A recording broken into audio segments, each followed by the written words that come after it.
Bienvenidos al Ingeniero Revela, el poder del conocimiento, la más importante escuela bursátil del país desde el año 2003, 16 años ya, por primera vez para toda Latinoamérica y el Caribe y el mundo, un programa de educación bursátil. Vendrán más, pero este es el primero y pionero.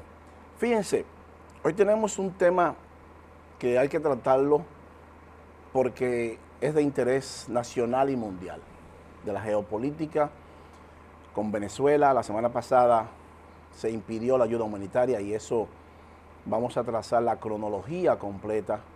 ¿Por qué está Nicolás Maduro en el poder?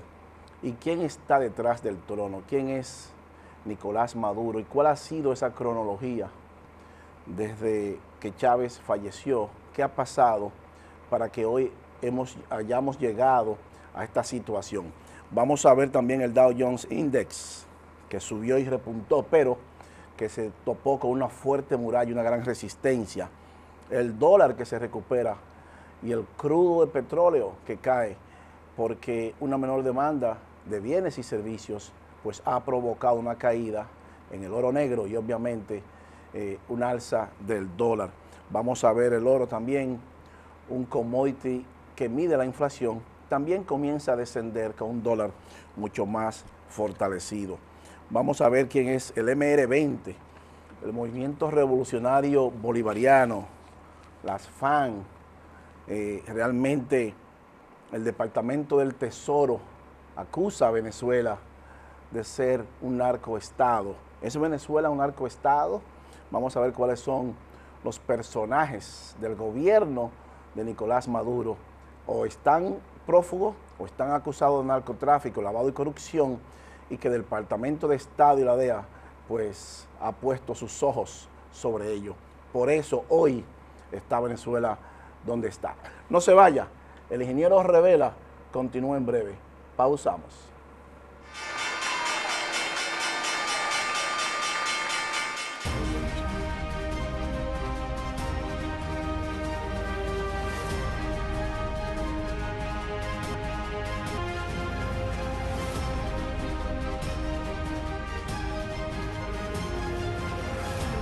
Continuamos con el Ingeniero Revela, el poder del conocimiento.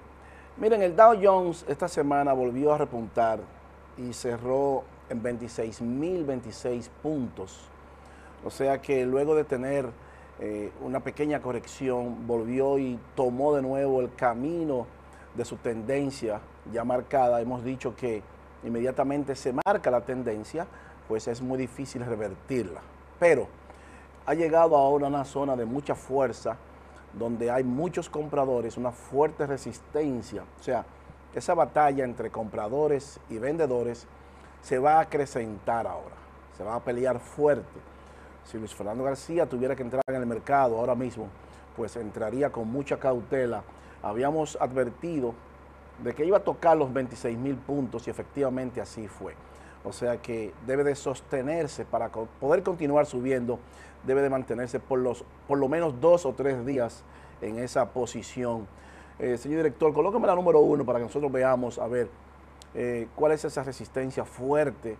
Ahí lo tenemos, 26.026 puntos, mucha fuerza en esa posición, muchos vendedores ahí.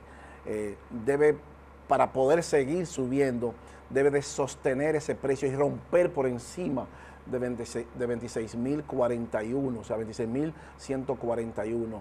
De lo contrario, pues, si mañana no llega una noticia que pueda explotar el Dow Jones Index, pues entonces con esa indecisión de esta semana, pues entonces vamos a tener una bolsa mucho más bajita hacia la baja, cambiando la tendencia. Los indicadores nos dicen que puede seguir subiendo, pero necesitamos más combustible. Necesitamos 2 o 3 días en ese precio ahí, en esa posición, para que pueda continuar subiendo. O sea, que si usted tiene acciones ahora mismo de rentas variables en la bolsa, pues si la ha subido mucho tiempo ya, pues llegó el momento posiblemente de usted mañana tener los ojos aguzados y tratar de cerrar esa posición. O sea, usted puede volver a entrar, por supuesto que sí, pero nosotros recomendamos en esa posición que esté muy atento, cierre esa posición si el mercado abre negativo mañana, porque va a continuar bajando. De lo contrario, entonces pues aguante, pero tiene que tener esa soga corta, porque hay mucha venta en esa posición y el Dow Jones pues definitivamente si abre negativo va a continuar hacia la baja. Hoy vamos a estar muy pendientes de las noticias que nos lleguen y mañana pues el presidente Trump, que nos tiene acostumbrado a sus tweets, hace que el mercado se mueva. Wall Street está muy nervioso y esta semana cerró con mucha indecisión, con un candle muy pequeño y negativo. O sea que no es nada halagüeño para la bolsa y no es nada favorable para las rentas variables. Por otro lado, el dólar se recupera. O sea que tenemos una moneda mucho más fuerte.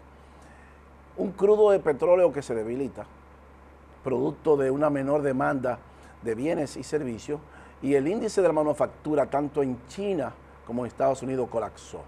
Entonces ese índice nos mide a nosotros la cantidad de demanda que pueda haber mañana y el crecimiento de la economía real.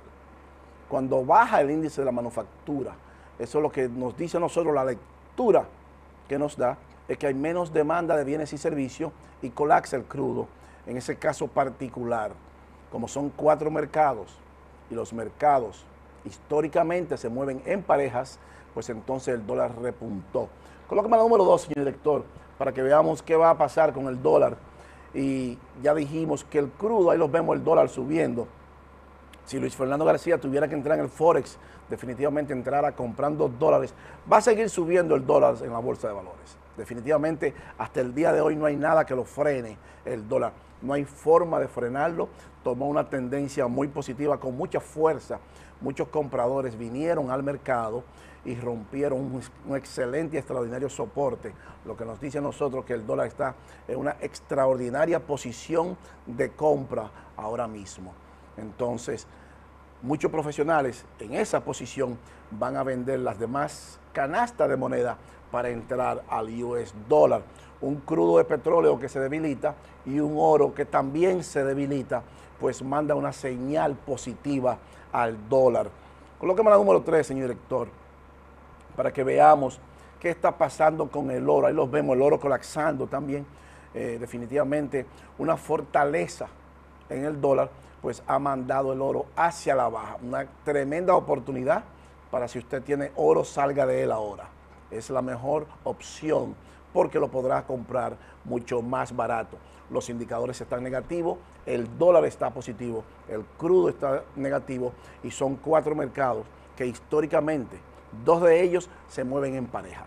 O sea que los commodities históricamente guardan una correlación negativa con el dólar y guardan una correlación positiva con las demás monedas, las demás canastas de moneda. O sea, en este caso particular, si el dólar está subiendo, pues vamos a comprar euros mucho más barato. Y también dólar canadiense, un dólar que es una moneda commodity que está muy ligado y vinculado al West Texas y al Alberta, al crudo de Canadá, pues nos dice a nosotros que si usted tiene dólar canadiense, pues prepárese a salir de ellos, porque lo podrá comprar mucho más barato en el mercado, en el corto y en el mediano plazo. Colóqueme la gráfica número 4, señor director, para que veamos el crudo de petróleo. Ahí lo vemos bajando, $55.80, cerró el barril, una fuerte resistencia en $57, llegó a 57.80 aproximadamente, 57.88, o sea que no hay forma ahora mismo de que el crudo pueda seguir subiendo con un dólar fortalecido y con un oro que se debilita en los mercados y también con un euro debilitado en Estados Unidos, en Europa y en la Unión. O sea que los mercados nos están señalando las pautas de hacia dónde nos vamos a mover. La economía real, el índice de la manufactura decayó. Entonces, si decae, habrá menos demanda de bienes y servicios y va a afectar la economía real, tanto de Estados Unidos como China. Debemos recordar que son las 2 economías mucho más poderosas y que son las 2 economías que más crudo de petróleo consumen. Y si baja el índice de la producción, Eso nos da a nosotros una señal de que habrá menos demanda de bienes y servicios. Por lo tanto, menos demanda de crudo de petróleo y una mayor producción de crudo en Estados Unidos, que produjo 2 millones de barriles más 12 millones en comparado a su punto más alto por los pasados 2 años. Entonces, una mayor oferta con una menor demanda, pues se combinan dos características muy importantes que afectan el precio. Cae el crudo y se fortalece el dólar. O sea que vamos a tener un dólar mucho más fuerte con un crudo mucho más debilitado. ¿Qué debe usted hacer en esa posición? Si el dólar se fortalece, pues va a aumentar la canasta familiar, porque usted tendrá que pagar su préstamo mucho más caro en el corto plazo. O sea que una moneda fortalecida donde todos los precios, el 90% de todas las actividades financieras, económicas y bursátiles, en el 90% interviene el dólar, y una moneda que está ahora mismo en una excelente y extraordinaria posición para continuar hacia el alza, pues usted va a tener que comprar más caro. Los empresarios, los industriales van a tener un mayor gasto en sus empresas, van a tener que comprar, gastar más dólares por su crédito y obviamente van a tener que pagar su producto final mucho más caro. ¿Quién va a pagar la consecuencia? El pueblo. Un mayor costo operacional del empresario, un mayor costo operacional del producto final terminado, pues va a hacer que usted tenga menos dinero en su bolsillo. Y si usted tiene menos dinero en su bolsillo, afecta a la economía mundial, por supuesto, y también va a afectar la economía local. Un dólar fortalecido significa una devaluación adicional en el peso. O sea, si Luis Fernando García tuviera que entrar en el Forex, definitivamente entraría comprando dólares porque se está fortaleciendo en el corto y el mediano plazo. Miren, señores, por la parte de nosotros de Venezuela, la parte geopolítica, queremos trazar la cronología. ¿Qué está pasando con Venezuela? Porque Venezuela tiene un commodity y muchos commodities geopolíticos que afectan la economía mundial y local. ¿Por qué Estados Unidos está hoy en Venezuela? ¿Y por qué Rusia y China también? ¿Qué confabulación?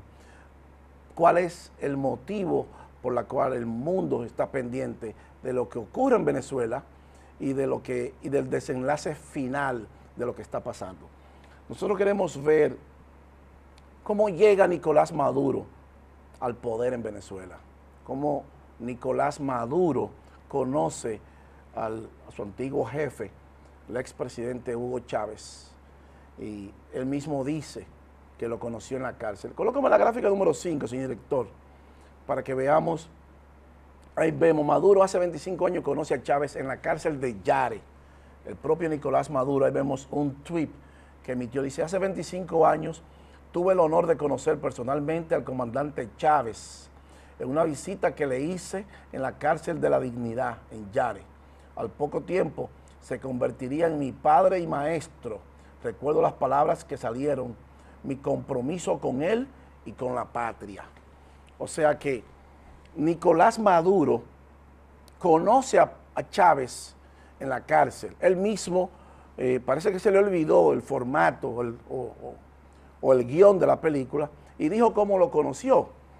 Entonces yo le pregunto a ustedes, si usted no conoce a Chávez, ¿usted va a ir a la cárcel a conocer al presidente, al expreso Hugo Chávez, porque usted quiere conocerlo? ¿Qué lo motiva a usted a ir a la cárcel a conocer a Hugo Chávez? Porque usted no es amigo de él, usted no es familia de él. O sea, ¿quién le dijo a usted que fuera a la cárcel a conocer a Hugo Chávez? Pues se lo dijo donde él se entrenó, que lo mandaron. El MBR, donde se entrenó en Cuba con el G2, donde él era mole, un espía cubano, un aspirante espía cubano, y que fue entrenado para eso, para ser un espía a largo plazo en Venezuela de Cuba. O sea, es una traición a la patria. Entonces, a él se le olvidó y dijo que fue y lo conoció en la cárcel, a Chávez. O sea, yo voy a ir a la cárcel a conocer a un preso que no lo conozco, que no tengo ningún vínculo familiar con él, que no soy amigo de él. Déjame ir a conocer a Chávez a la cárcel por mi linda cara. ¿Qué me motiva a mí ir a la cárcel a conocer a Hugo Chávez? ¿O quién lo mandó a usted a la cárcel a presentarse con Hugo Chávez. Era lo mejor que debieron de haber dicho. A usted se le olvidó eso por 25 años de que le dijeron su guión y a usted se le olvidó ese guión ahora. Y dice que es realmente, cómo fue que pasó realmente. Nosotros vamos a trazar la línea completa de por qué está Nicolás Maduro hoy y por qué tanto el Departamento de Estado, altos funcionarios del gobierno de Venezuela están acusados de narcotráfico. Dice, alto funcionario venezolano es acusado de narcotráfico. Colóqueme la gráfica número 5.1, señor director. Eso era cuando el presidente Chávez era el presidente de Venezuela. Ahí lo vemos, el señor Leslie Salazar. O sea, ahí vemos a Diosdado Cabello y a Hugo Chávez, el señor Salazar detrás, acusado de narcotráfico por la DEA y el Departamento de Estado. O sea, ¿sabía Chávez que ese señor era un narcotraficante y Diosdado Cabello que era narcotraficante? Donde el Departamento de Estado está acusando al señor Diosdado Cabello de ser el jefe del cartel de los soles.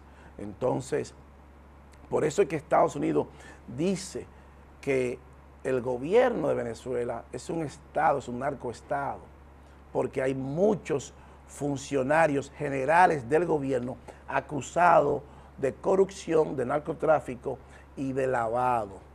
Entonces, eso fue cuando Chávez era presidente. Entonces, vamos a ver en el año 97 quién es, antes de nosotros irnos a pausa, el MBR 200. Esa es la gráfica 5.12, señor director.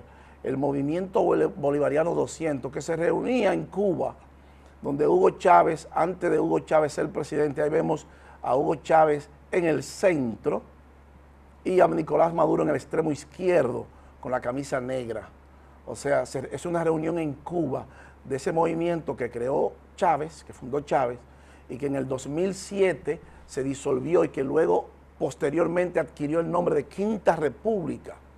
O sea que ya en Cuba se estaba gestando la presidencia de Hugo Chávez, porque Chávez era, aparte de que era un militar, un hombre con mucho carisma, pero era un hombre fanático de Fidel Castro, de los Castro, del gobierno cubano, y veía por los ojos de Cuba y de Fidel. Entonces ya lo estaban preparando para alcanzar el poder de Venezuela. Ahí vemos a Chávez y a Maduro. ¿Por qué era importante para Cuba alcanzar el poder, que fuera Chávez que alcanzara el poder en Venezuela? Porque Cuba recibe 110,000 barriles diarios de petróleo. Entonces quería garantizar esta teta de que le daba Chávez, y son actualmente 13,000 millones de dólares, y Cuba tiene intervenida a Venezuela con 45,000 asesores, que ellos le llaman asesores, entre comillas, y que la mayoría son espías, y que crearon el SEBIN y la FAN. O sea que realmente quien tiene intervenido a Cuba no es Estados Unidos, a Venezuela, no es Estados Unidos, es Cuba que tiene intervenido a Venezuela. Porque había una confabulación, un bloque, entre ellos estaba Venezuela, participaba Brasil desde esa época con el señor Lula da Silva, y tenían dos grandes corporaciones, Petrobras en Brasil y PDVSA en Venezuela, donde una produce 3.5 millones de barriles diarios, era la producción en ese momento de PDVSA, y la otra producía 2.5 millones de barriles diarios en Brasil. O sea que entre esas dos corporaciones estatales, las dos, pues producían 6 millones de barriles diarios. O sea, como usted multiplica 6 millones de barriles diarios por $50 el barril promedio, usted puede saber y tener una idea de cuál era el capital que generaban esas dos corporaciones estatales, una de Brasil y otra de Venezuela, y que la manejaba uno, el señor Lula da Silva, y el otro Hugo Chávez. Entonces, 6 millones de barriles diarios por $50, estamos hablando de 300 millones diarios que le ingresaban a Venezuela y a Brasil. Por 30 días estamos hablando de 9,000 millones mensuales. Por 12 son 108,000 millones de dólares entre esos dos países que le ingresaban solamente por el crudo de petróleo. ¿Para qué servía eso? Para financiar los partidos y a los candidatos de oposición, y de esa forma destruían los partidos de oposición y ellos se perpetuaban en el poder. Entonces, ¿qué pasó con Brasil y con Venezuela? Bueno, Brasil tenía 45 corporaciones a través de Petrobras que la contrataba, y de ahí salió Odebrecht, la que nos mandaron a nosotros, que Lula da Silva nos mandó a nosotros, y que nos estafó con más de 1.500 millones de dólares y el pago de soborno. Ese fue el legado que Lula da Silva le dejó al pueblo dominicano. Y todavía vemos a gente defendiendo a Lula da Silva. Ese es su derecho, si usted quiere lo puede defender. Esto es un asunto de intereses. El legado que nos deja Lula es que nos deja una deuda de más de 2.000 millones de dólares con Odebrecht. Y los partidos de oposición destruidos, porque ese era un esquema, era una estrategia montada. Y ellos, a través del petróleo, el ALBA, los partidos de UNASUR, entonces ellos dándole petróleo gratis a los demás países, no gratis, financiado, Petrocaribe, ese plan era con esa intención de crear ese bloque. Y con ese bloque crearon al BRICS, Brasil, Rusia, India, China y Sudáfrica. Un banco paralelo que iba a competir con el FMI y el Banco Mundial. ¿Para qué? Para cuando el Banco Mundial tuviera que prestarle dinero a un país, ellos iban por atrás y se lo prestaban, porque ya lo tenían comprometido. O el Banco Mundial o el FMI prácticamente era quitarle el negocio a un sistema que está instalado desde el año 1944.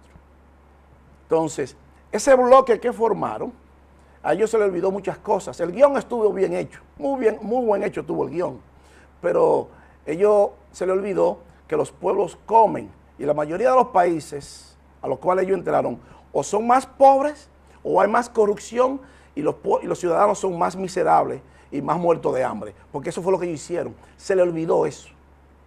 Se cogieron todo el dinero para ello, porque Venezuela tiene una deuda externa de más de 175.000 millones de dólares, alcanzando el 73% del Producto Interno Bruto. Colapsó Petrobras, colapsó Odebrecht, y Estados Unidos multó tanto a Petrobras como a Odebrecht por 3.000 millones de dólares, que es como se destapa esta caja de Pandora a través de la bajada. Entonces, ¿qué pasó con Nicolás Maduro y con Chávez? Bueno, colóqueme la gráfica número 6, señor director, antes de irnos a pausa, para que veamos realmente. Ahí vemos a Nicolás Maduro, Mole, es el nombre que se le da, espía reclutado por el régimen cubano antes de recibir secretos de inteligencia, un espía a largo plazo. Entonces, pero también el señor Nicolás Maduro fue una persona de interés en el secuestro de William Niehus, un norteamericano que estaba en Venezuela, en una corporación OMS Illinois, que fabricaba envase plástico y que fue secuestrado en 1976. Y que Nicolás Maduro, para las autoridades de ese momento, pues era una persona de interés, porque en el 2000, luego del presidente Chávez, las personas que lo secuestraron confesaron que fueron ellos los que habían secuestrado a ese trabajador, ese empresario norteamericano en Venezuela, y Chávez nombró a unos de ellos como ministro de Educación. O sea que Chávez sabía Chávez y sabía Cuba de ese secuestro de ese empresario norteamericano. Colóqueme la gráfica número 6.1, señor director, para que veamos ahí William F. Niehus, ahí los vemos, el señor Lanz, Carlos Lanz Rodríguez, un sociólogo, se convirtió en ministro de Educación en el gobierno de Chávez. Chávez fue obviamente liberado en el 98 y después que Chávez fue presidente, ese señor fue ministro de Educación, que en el 2004 él confesó que fue él quien secuestró, junto con el otro señor que se llama Carlos Lanz Rodríguez, y se me pierde el nombre, o Gabriela Puerta Ponte. O sea, los dos que secuestraron a ese empresario norteamericano y que luego pasaron a ser parte. Uno de ellos murió en el golpe de Estado del 92, el 4 de febrero, cuando Chávez dio el golpe de Estado a Carlos Andrés Pérez. Pero este fue nombrado sociólogo ministro de Educación en el gobierno de Chávez. Y él mismo confesó y dijo que fueron ellos los que secuestraron a ese empresario norteamericano. Colóqueme la 6.2, señor director, para que nos vayamos a pausa. La gráfica número 6.2. Ahí vemos quién es William F. Niehus. Sobrevivió y a su adopción en Venezuela y murió en el 82, a la edad de 82 años murió el señor William F. Niehus, o sea que era un empresario de una corporación norteamericana radicada en Venezuela. Él fue secuestrado en el 76 y lo liberaron por casualidad 3 años y 4 meses después, en el 79. Entonces, en ese momento Nicolás Maduro era una persona de sumo interés por el secuestro de ese señor. No fue acusado del secuestro, pero sí lo que lo secuestraron tenía un vínculo muy estrecho con el expresidente Chávez y con Nicolás Maduro. En el próximo bloque vamos a ver a Enrique Capriles, marzo 9 de 2013, cómo llegó Maduro a la presidencia y por qué llega Maduro a la presidencia. No se vaya, el ingeniero Revela continúa en breve. Pausamos.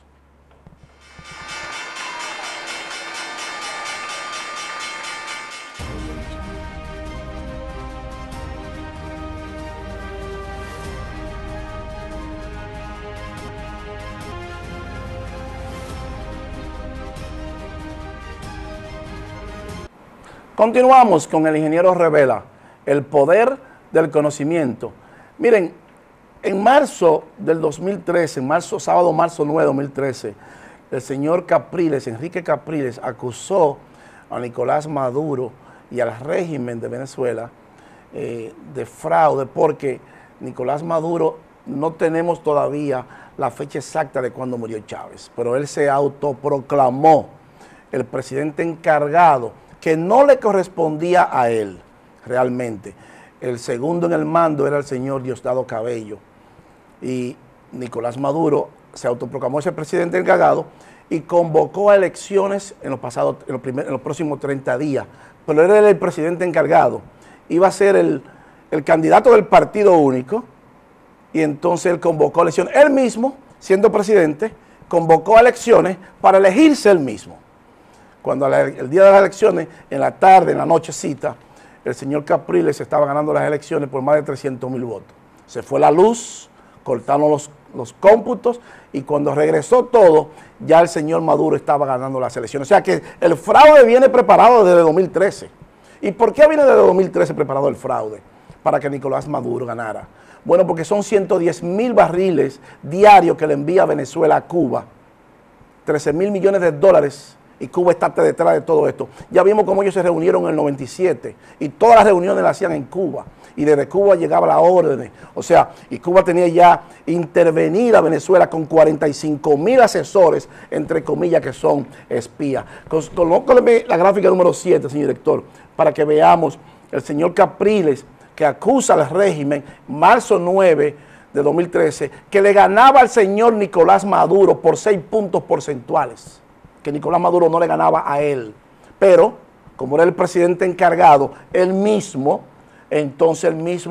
hizo su trampa en combinación con el régimen para él ganar en las elecciones, porque Nicolás Maduro era quien garantizaba esos intereses. ¿Por qué decimos esto? Puede bajar con nosotros, señor director. Esto no es un asunto de política. A nosotros no nos interesa la política, ni nos interesa el bando de los Estados Unidos, ni nos interesa el bando de Maduro, ni de Cuba. A nosotros no nos importa eso.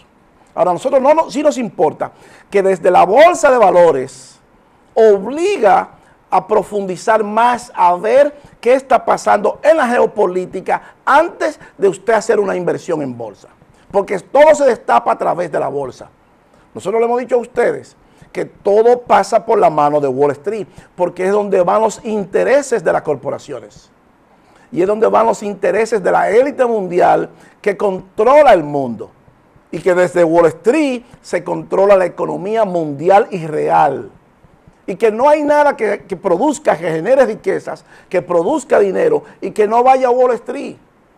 Entonces, cuando esas corporaciones entraron a Wall Street, tanto Petrobras como Odebrecht, y PDVSA autorizan al gobierno de Estados Unidos, a las leyes federales estadounidenses, a tener alcance sobre ellos. Y por eso el imperio lo toca.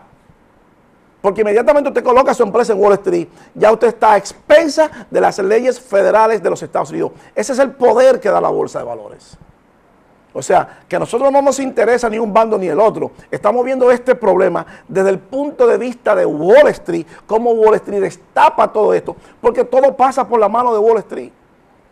Y vamos a ver cómo el Wall Street Journal, obviamente, da la noticia más importante sobre el narcoestado que dice Estados Unidos, que es Venezuela. Estados Unidos acusa a Nicolás Maduro, y lo dijo el presidente Trump en la última reunión que estuvo con Kim Jong-un, que era un títere del gobierno cubano.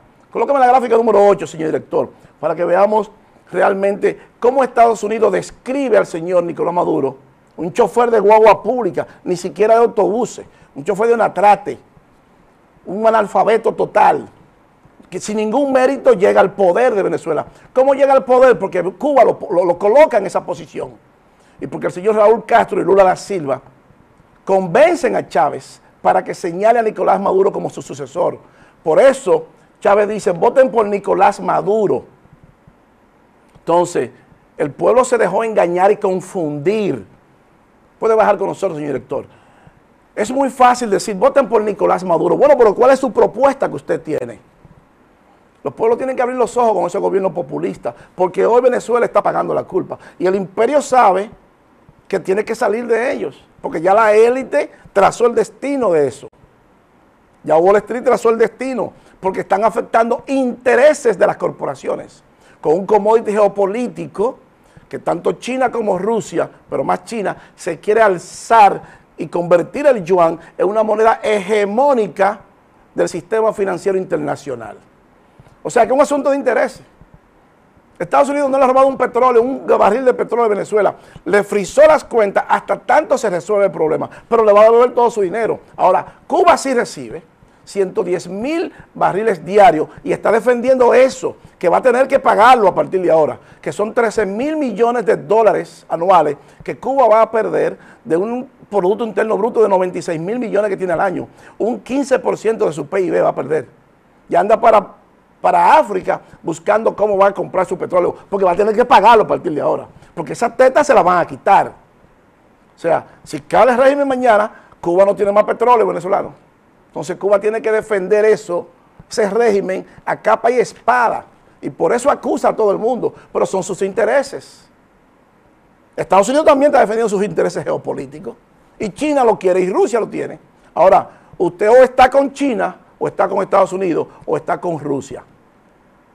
Pero si los empresarios deciden estar con Rusia, que se preparen a perder sus empresas, expropiadas las empresas. Y si están con China igual, porque China no es comunista, China es capitalista ya. Se esconde detrás de eso para expandirse. Entonces, colócame la gráfica número 9, señor director, para que veamos el Departamento de Estado acusa a 13 altos funcionarios del gobierno de Venezuela.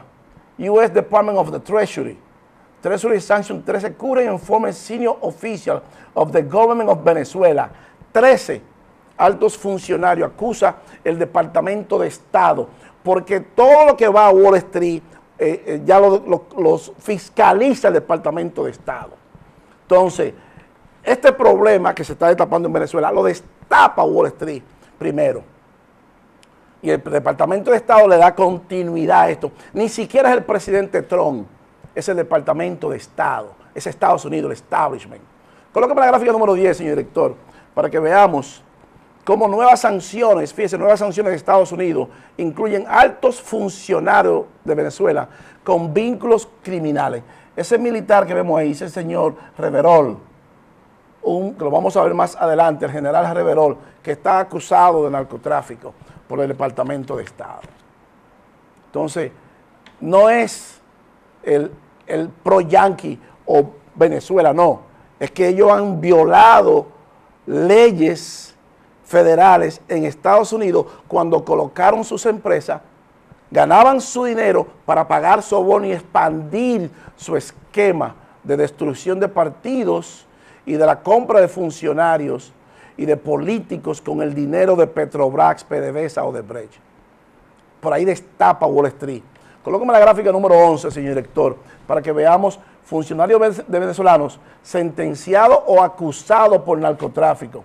Ahí vemos a Amílcar de Jesús Figueroa Salazar, Hugo Armando Cabajal Berrío. Me llama mucho la atención ese señor, porque ese era el general encargado de la contrainteligencia y de la inteligencia por 10 años en el gobierno de Hugo Chávez. Hizo negocio con la FARC, financiaba la FARC y sus actividades de narcotráfico.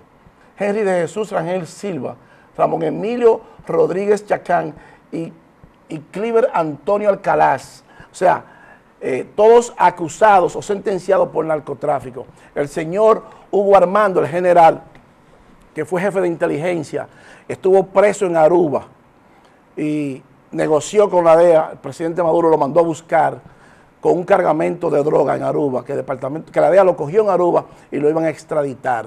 Luego lo mandaron a Venezuela. Entonces negoció con la DEA, le dio las informaciones que a la DEA le importaban. O sea, el Departamento de Estado ya que está detrás de esto. Colóqueme la siguiente gráfica, señor director, el número 12, para que veamos entonces, ahí los vemos. Ahí vemos Tarek El Assami, que es el vicepresidente. Néstor Luis Reverol Torres, que ese era el general que primero le presenté.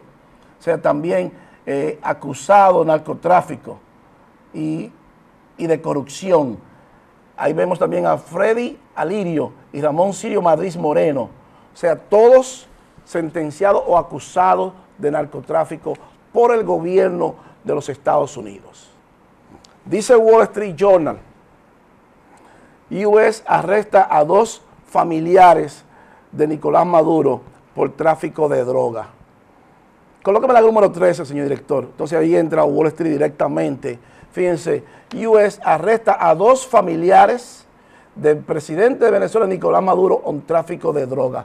Esos fueron los 2 sobrinos de la primera dama, Cilia Flores, acusado de narcotráfico y preso en Estados Unidos, en Miami, por tráfico de drogas. O sea, es el departamento, esto es público. Lo que pasa es que Wall Street destapa todo esto porque han alterado el sistema financiero internacional con el pago de sobornos y ganar dinero en Wall Street para comprar políticos, funcionarios y legisladores a través del mundo. Colóqueme la número 15, señor director, la gráfica número 15, para que veamos cómo la DEA, ahí vemos DEA arresta familiares del presidente de Venezuela, Nicolás Maduro. Entonces, no es un asunto de política y que Estados Unidos anda detrás de Venezuela. No, no, no. Es que han violado una regla de intereses, una regla capital. Si usted entra a la bolsa, usted tiene que mantenerse transparente con sus licitaciones. Entonces ellos estaban conspirando con esos países, con ese bloque que formaron, el ALBA, Lula y todos esos países, y por eso hay 4 presidentes en Perú destituidos y presos, y por eso está preso Lula da Silva, y por eso está Dilma Rousseff destituida, y por eso está Correa afuera, y por eso en Nicaragua se va, Daniel Ortega se va, que se quiere también perpetuar en el poder por un 4º periodo, y que nombró a su esposa como vicepresidenta, como si fuera una monarquía. Entonces lo mismo Evo Morales, que quiere cambiar la constitución. Entonces Estados Unidos se está jugando la existencia, y este bloque que se fundó para desplazar al dólar del sistema financiero internacional, de los commodities que se negocian en Wall Street, como el crudo de petróleo, ellos con un commodity geopolítico, el crudo de petróleo, que es un commodity que traza la línea y la vida de los humanos, de la industria, del desarrollo de los pueblos, y que ellos lo tenían, entonces usaban ese dinero para conspirar. Estados Unidos lo dejó correr. ¿Hasta cuándo? Hasta que no le afectara los intereses en Wall Street de sus corporaciones. Usted afectó los intereses de las corporaciones norteamericanas en Wall Street, usted tiene problemas. Usted no puede ir a Wall Street a buscar dinero y afectar los intereses. Entonces, ¿cómo ellos pudieron mantenerse en el poder a través de grupos armados? Colóqueme la gráfica número 16, señor director. Y eso es de la inteligencia cubana. Ahí vemos grupos armados que operan en Venezuela, el ELN y disidentes de la FARC, megabandas y los militares. O sea, son grupos guerrilleros armados que operan en Venezuela, son 6 grupos. Y la número 17, señor director, vamos a ver los colectivos que son criminales presos, que los sacan de la cárcel y lo arman para que disparen contra el pueblo.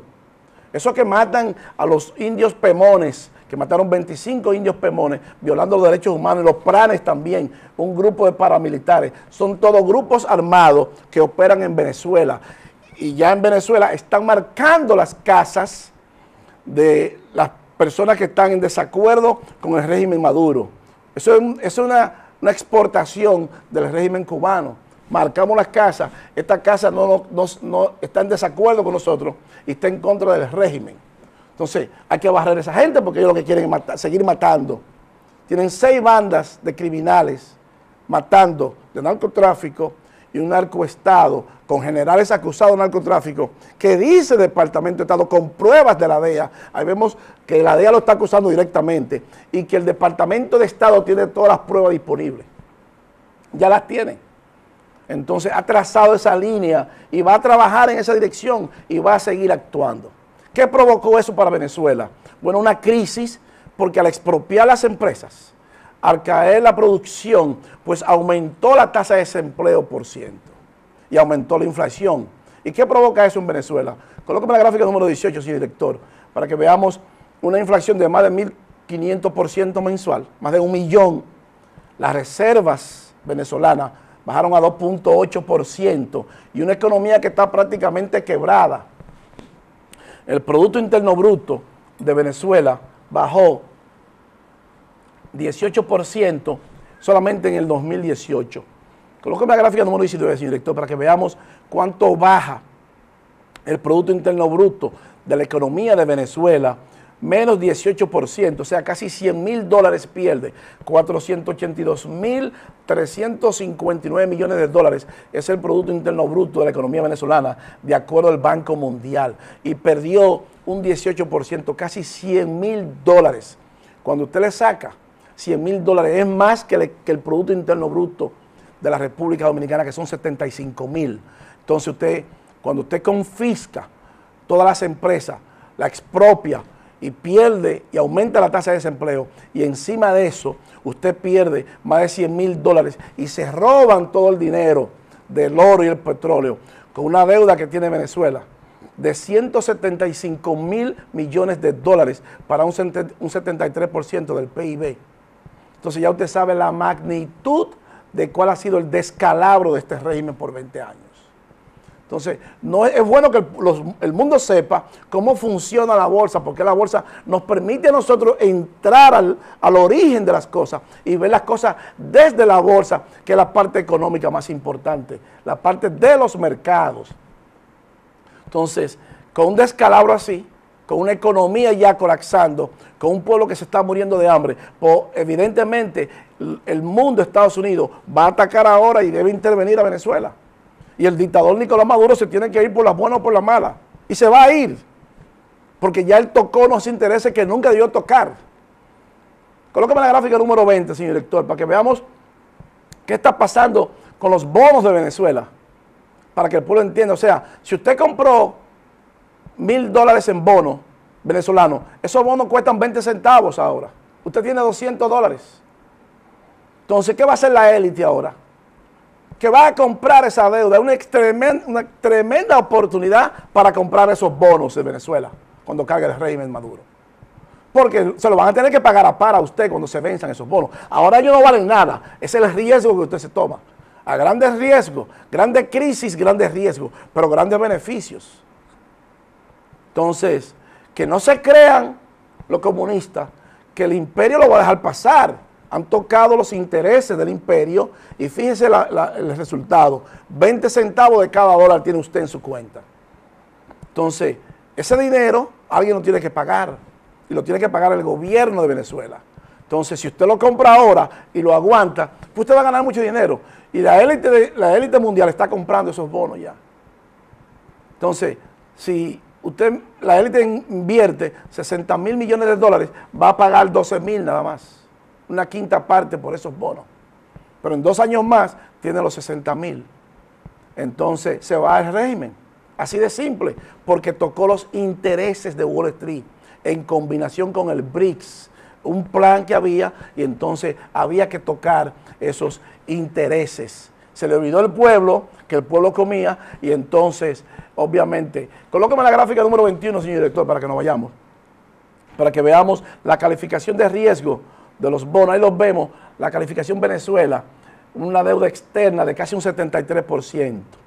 Entonces, imagínese usted, unos bonos soberanos colapsando, 20 centavos, una industria petrolera que de 3.5 millones de dólares de barriles que producía a diario, ahora produce menos de 1 millón, con una deuda de más de 175 mil millones de dólares y con unos bonos que cuestan 20 centavos de dólares. El futuro de los venezolanos no es nada halagüeño. Eso nos dice a nosotros que el sistema comunista socialista de Chávez y de Nicolás Maduro destruyeron la economía venezolana. Puede bajar con nosotros, señor director. Entonces, los pueblos que les gusta votar por gobiernos populistas y que los empresarios no hacen lo que tienen que hacer, pues abran los ojos, porque eso es lo que le va a pasar a los pueblos que votan por gobiernos populistas. Hoy Venezuela está pasando mucho trabajo, producto del descalabro de una economía. Y se está muriendo de hambre, han bajado ya 12, 15 kilos los venezolanos. Entonces, nosotros tenemos que estar pendientes, los pueblos democráticos, que no surja un gobierno populista y que mañana lleve a nuestros ciudadanos a la miseria total y al hambre total, como están pasando ahora mismo los hermanos venezolanos. Miren, señores, nos dice nuestro director que no tenemos tiempo para más. El ingeniero Revela llega a su parte final y así culminamos el esfuerzo de hoy. Pero no sin antes agradecerles la gentileza de su atención y decirles como siempre que para usted ser un buen inversionista en bolsa de valores, usted necesita conocimientos, disciplina y paciencia. Yo soy Luis Fernando García. El ingeniero Revela, el poder del conocimiento, regresa la próxima semana. Bye bye y hasta pronto. Glidden, pintura de la más alta calidad para toda necesidad. Presentó